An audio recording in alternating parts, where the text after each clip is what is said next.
Hello friends, स्वागत है आपके अपने परिवार एग्जाम पीक पावर में। मेरा नाम है योगेंद्र और आज के सेशन में हम आपके लिए लेकर आ गए मोस्ट इंपोर्टेंट क्वेश्चन जो कि आपके एग्जाम में पूछे जाएंगे। तो जरूर जरूर इस क्वेश्चन को आप लोग अंतिम तक देखें क्योंकि बहुत ही महत्वपूर्ण होने वाला है आज की सवाल, समझे।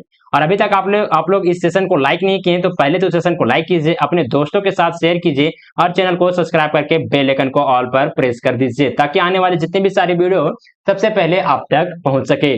और मैं बता दूं आपको, इस चैनल के माध्यम से सेमेस्टर 1 से लेकर सेमेस्टर 8 तक यहाँ पे कंप्लीट तैयारी करवाया जाएगा सभी के सभी पेपर का।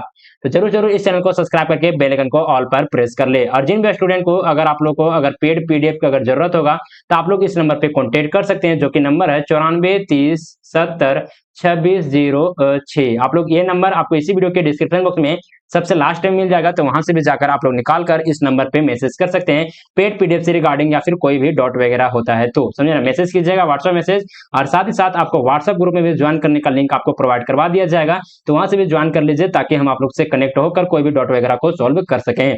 और टेलीग्राम चैनल को भी ज्वाइन करना बिल्कुल भी मत भूलिएगा क्योंकि वहां पे क्लास से रिलेटेड, एग्जाम से रिलेटेड या फिर सारे के सारे अपडेट वहां पे आपको दिए जाते हैं सबसे पहले। तो आप लोग टेलीग्राम चैनल को भी ज्वाइन कर लीजिए। टेलीग्राम चैनल ज्वाइन करने का लिंक आपको इसी वीडियो के डिस्क्रिप्शन बॉक्स में मिल जाएगा। तो चलिए देखते हैं क्वेश्चन में पूछा क्या जा रहा है, समझे ना। इंपॉर्टेंट क्वेश्चन है तो इस क्वेश्चन को अंतिम तक, इस सेशन को अंतिम तक देख लें। और बता दें इससे पहले भी बहुत सारे सेशन को करवा चुका हूं इसी पेपर का, और इससे के बाद भी सेशन आएंगे। और उन सारे सेशन को आप लोग लगातार एक जगह पे देखना चाहते हैं तो इसी वीडियो के डिस्क्रिप्शन बॉक्स में आपको प्लेलिस्ट का लिंक मिल जाएगा, वहां से जाकर आप लोग सीक्वेंस वाइज सारे के सारे सेशन को देख सकते हैं। लगभग आपको उस प्लेलिस्ट में 15 से लेकर 20 वहां पे आपको क्लास मिलेंगे। अगर उन सारे क्लास को अगर आप लोग कंप्लीट देख लेते हैं तो उससे बाहर आपका एक भी क्वेश्चन एग्जाम में नहीं देखने को मिलेगा, सारा का सारा आंसर आपको वहां से बन जाएगा। चलिए देखते हैं क्वेश्चन में क्या पूछा जा रहा है। भारतीय जलवायु और जैव विविधता का वर्णन करें, जो कि इंपॉर्टेंट ये क्वेश्चन है, समझे ना। तो आप लोग इसी तरह से पॉइंट बना बना कर ही उत्तर लिखेगा अपने आंसर शीट में भी, समझे। तो देखिए इसका उत्तर में हम लोग लिखेंगे भारतीय जलवायु का वर्णन। भारतीय जलवायु का वर्णन कहने का मतलब है कि भारत एक विशाल देश है। भारत क्या है? तो भारत एक विशाल देश है जिसमें विभिन्न प्रकार की जलवायु पाई जाती है। यहाँ की जलवायु को 5 मुख्य प्रकारों में क्या किया जाता है? तो वर्गीकृत किया जाता है, जिसमें से फर्स्ट में हम लोग देंगे, फर्स्ट में आता है उष्ण कटिबंधीय आर्द्र जलवायु। इसमें क्या है? तो ये क्षेत्र किस किस क्षेत्र में देखने को मिलता है इस प्रकार का जलवायु? तो पश्चिमी घाट, पूर्वोत्तर भारत और अंडमान एंड निकोबार द्वीप, समझे ना। लगभग इस क्षेत्र में आपको यहाँ पे दिखने को मिलेगा। इस क्षेत्र में कौन सा जलवायु? तो यहाँ पे मिल जाएगा उष्ण कटिबंधीय आर्द्र जलवायु। इस क्षेत्र में, भारत के इस क्षेत्र में आपको देखने को मिल जाएगा, समझे। तो इसका आप लोग विशेषताएं देखेंगे, यानी कि इसका विशेषता किस प्रकार से यहाँ पे देखने को मिलता है। यहाँ पे उच्च तापमान और अधिक वर्षा भर गर्मी होती है, यानी कि वर्ष भर क्या होते हैं? तो यहाँ पे गर्मी देखने को मिलता है। और मानसून के दौरान भारी भी वर्षा यहाँ पे देखने को मिलता है। तो चलिए आगे देखेंगे, नेक्स्ट हम लोग पॉइंट में आ जाते हैं, उष्ण कटिबंधीय शुष्क जलवायु। उष्ण कटिबंधीय शुष्क जलवायु आप लोग इसी तरह से पॉइंट बना बना कर ही लिखिएगा। और थोड़ा सा आपको लग रहा होगा कि बहुत ही शॉर्ट में आप आंसर दे रहे हैं सर, तो आप क्या कीजिएगा, लैंग्वेज में जब लिखिएगा ना, तो यही देखिए यहाँ से लेकर यहाँ तक आपको इतना खाली पॉइंट को अगर आप लोग ध्यान में रखेगा, लेकिन अगर लैंग्वेज में लिखेगा तो समझिए कि यही कि इतने ही पॉइंट आपको आधा पेज में वहां पे लिख लीजिएगा। तो खाली आपको पॉइंट बताया जा रहा है, आपको समझाया जा रहा है, उसी तरह से आप लोग समझ लीजिए और आप लोग लैंग्वेज में वहां पे लिख लीजिएगा। तो चलिए देखेंगे उष्ण कटिबंधीय शुष्क जलवायु कहाँ कहाँ पे, कौन कौन से क्षेत्र में है। तो राजस्थान, गुजरात और हरियाणा और उत्तर प्रदेश, जो कि यहाँ पे किस प्रकार की जलवायु पाई जाती है? तो उष्ण कटिबंधीय शुष्क जलवायु पाई जाती है।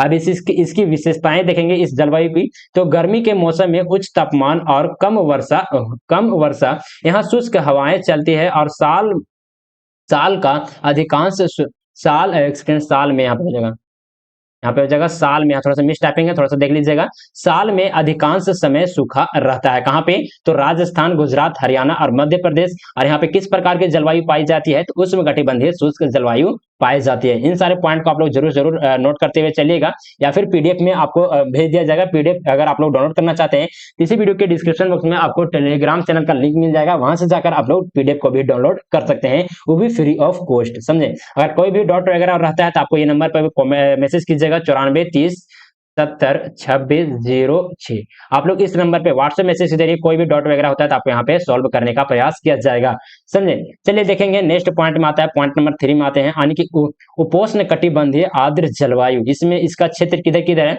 तो उत्तर भारत के मैदान, जैसे कि गंगा की मैदान, यानी कि उत्तर भारत के मैदान और गंगा के मैदान में किस प्रकार की जलवायु पाई जाती है?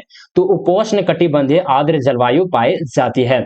अब चलिए इसकी विशेषताएं देख लेंगे, जो कि आता है गर्म ग्रीष्म काल और ठंडी सर्दियां, और मानसून के दौरान माध्यम से भारी वर्षा होती है।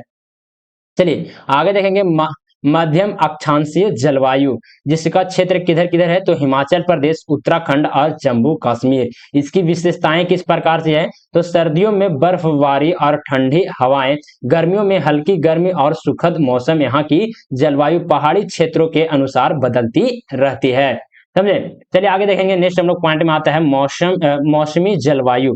मौसमी जलवायु किस प्रकार से है, यानी कि कौन कौन से क्षेत्र में पाया जाता है तो पूरे भारत में किस प्रकार के जलवायु पाई जाती है तो मौसमी जलवायु पाई जाती है। इसकी विशेषताएं कहने का मतलब है कि इसकी विशेषता किस प्रकार से है जलवायु की तो मानसून के मौसम में भारी वर्षा और सर्दियों में शुष्क मौसम पाए जाते हैं और मानसून भारत की कृषि और जलवायु पर गहरा प्रभाव डालता है।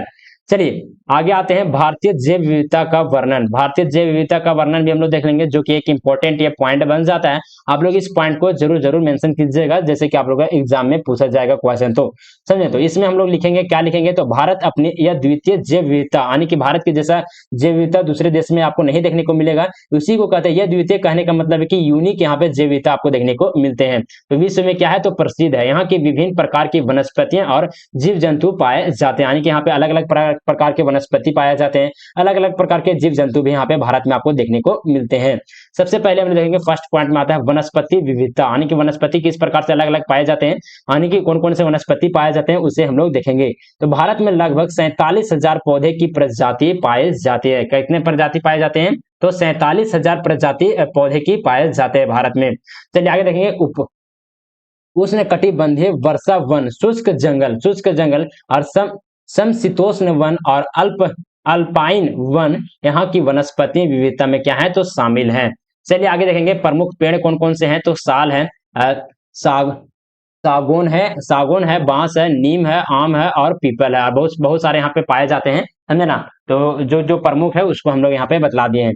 चलिए आगे देखेंगे, नेक्स्ट पॉइंट में आता है जीव जंतु विविधता। कौन कौन से जीव जंतु यहाँ पे अलग अलग पाए जाते हैं, कितने प्रकार के जीव जंतु पाए जाते हैं उसे चलिए हम लोग देखेंगे। जिसमें से फर्स्ट में हम लोग देखेंगे, भारत में लगभग कितने तो 89,000 पशु प्रजाति पाए जाते हैं, यानी कि 89,000 प्रकार के मतलब अलग अलग प्रकार के प्रजाति के यानी कि पशु पाए जाते हैं, समझे जी। यहाँ पे बाघ, हाथी, गैंडा, शेर, तेंदुआ, बारहसिंघा और भारतीय भालू जैसे प्रमुख स्तनधारी जीव पाए जाते हैं, यानी कि जो प्रमुख था वो हम यहाँ पे बतला दिए। थोड़ा सा आप लोग फिर से रिवीजन कर लीजिएगा इस पीडीएफ को, समझे। तो भारत में विभिन्न प्रकार की पंछी, सरीसृप और उभयचर और कीट भी पाए जाते हैं, समझे। चलिए आगे देखेंगे जो क्या आता है नेक्स्ट पॉइंट में हम लोग क्या देखेंगे तो समुद्री जैव विविधता। समुद्री में किस प्रकार के जैव विविधता देखने को मिलता है तो भारत की तट रेखा पर विभिन्न प्रकार की मछलियां, प्रवाल और समुद्री जीव पाए जाते हैं। अंडमान निकोबार द्वीप समूह और लक्षद्वीप में समुद्री जैव विविधता बहुत ही क्या है तो समृद्ध है। कहाँ पे तो अंडमान निकोबार द्वीप समूह में और लक्षद्वीप में जो कि समुद्री जैव विविधता यहाँ पे बहुत ही ज्यादा क्या है तो प्रसिद्ध है, समृद्ध है, समझे। चलिए आगे देखेंगे, नेक्स्ट पॉइंट आता है पॉइंट नंबर 4 में हम लोग क्या देखेंगे तो संरक्षण प्रयास। संरक्षण किस प्रकार से, संरक्षण का किस प्रकार से यहाँ पे प्रयास किया जा रहा है तो चलिए उसको भी हम लोग देखेंगे। तो भारत में कई राष्ट्रीय उद्यान, वन जीव अभयारण्य और जैव मंडल संरक्षित क्षेत्र हैं, जैव विविधता को रक्षा करते हैं, समझे। चलिए आगे देखेंगे, प्रमुख संरक्षण क्षेत्र कौन कौन से हैं। संरक्षित क्षेत्र कौन है, प्रमुख संरक्षित क्षेत्र कौन है तो काजीरंगा राष्ट्रीय उद्यान, नेक्स्ट में आता है जिम कॉर्बेट राष्ट्रीय उद्यान, नेक्स्ट में आता है सुंदरवन और नेक्स्ट में आता है क्या तो नंदा देवी जैव मंडल संरक्षित क्षेत्र। अब चलिए जो कि यहाँ पे इसका निष्कर्ष आ जाता है, तो निष्कर्ष लिखना जो कि एक इंपॉर्टेंट ये पॉइंट बन जाता है। जैसे कि आप लोग का सब्जेक्टिव एग्जाम होगा तो निष्कर्ष भी आप लोग मेंशन करना बिल्कुल भी मत भूलिएगा, समझे। तो निष्कर्ष में हम लोग क्या लिखेंगे तो भारत की जलवायु और जैव विविधता दोनों ही क्या है तो अद्वितीय है और महत्वपूर्ण है, जो यहाँ की प्राकृतिक संपदा और पारिस्थितिकी तंत्र को क्या करता है तो समृद्ध बनाता है। तो चलिए आप लोग को ये सेशन कैसा लगा प्लीज हमें आप लोग कमेंट के माध्यम से जरूर बताइएगा। अगर आप अभी तक आप लोग इस सेशन को लाइक नहीं किए हैं तो पहले तो सेशन को लाइक कीजिए, अपने दोस्तों के साथ शेयर कीजिए और चैनल को सब्सक्राइब करके बेल आइकन को ऑल पर प्रेस कर दीजिए। अगर आपको कोई भी क्वेश्चन में डॉट वगैरह हो रहा होगा तो आप लोग हमें कमेंट के माध्यम से या फिर अगर आपको पेड पीडीएफ अगर आप लोग को पेड पीडीएफ चाहिए तो आप लोग इस नंबर पे कांटेक्ट कर सकते हैं, जो कि नंबर है 9430 702606। आप लोग इस नंबर पे व्हाट्सएप मैसेज के जरिए हमसे कांटेक्ट कर सकते हैं। कोई भी क्वेश्चन या फिर कोई भी डाउट वगैरह है तो आप लोग इस नंबर पे मैसेज कर सकते हैं। हमको जैसे ही टाइम मिलेगा वैसे ही रिप्लाई करने का प्रयास करेंगे। और साथ ही साथ आपको व्हाट्सएप ग्रुप में भी ज्वाइन करने का जो लिंक है आपको इसी व्हाट्सएप के माध्यम से प्रोवाइड करवा दिया जाएगा, ताकि आपको कोई भी डाउट वगैरह हो तो भी आपको सोल्व किया जाएगा। समझे? तो व्हाट्सएप ग्रुप में भी ज्वाइन कर लीजिएगा, इस नंबर पर मैसेज कीजिए और अपना फीडबैक भी जरूर देने का प्रयास कीजिएगा। कमेंट के माध्यम से दीजिए या फिर इस नंबर पे आप लोग मैसेज कीजिए। हम आपको जैसे ही मैसेज सीन होता है वैसे ही हम आपको रिप्लाई देने का प्रयास करेंगे। समझे? और मैं बता दूं, इस पेपर का पहले ही बहुत सारे मैं जो सेशन में करवा चुका हूं इंपॉर्टेंट क्वेश्चन का, या फिर इसके बाद भी क्वेश्चन जो भी इंपॉर्टेंट क्वेश्चन बच जाता है उन सारे सेशन को आपको मिलते रहेंगे इस चैनल के माध्यम से। और जो सेशन आप लोग अगर सीक्वेंस वाइज देखना चाहते हैं तो इसी वीडियो के डिस्क्रिप्शन बॉक्स में आपको प्लेलिस्ट का लिंक मिल जाएगा, वहां से जाकर आप क्लिक कीजिए और इस पेपर का कंप्लीट तैयारी कर लीजिए। लगभग आपको यहाँ पे 15 से लेकर यहाँ पे 20 सेशन आपको करवाए जाएंगे इस पेपर का, तो उसमें आपका कंप्लीट तैयारी करवा दिया जाएगा। अगर आप लोग जितना प्लेलिस्ट में आपको क्लास मिलेगा ना उतना आपको क्लास अगर कर लीजिएगा तो आपके लिए इनफ है, उससे ज्यादा आपको कुछ भी पढ़ने की जरूरत नहीं है। उतनी क्लास कीजिए और आप जाकर एग्जाम में देकर आप एग्जाम को पार कराइए। समझे ना? पेपर को एकदम समझे। तो चलिए सेशन को यहीं पे एंड अप करते हैं, मिलते हैं आप लोग से एक नए सेशन में। तब तक के लिए जय हिंद, वंदे मातरम।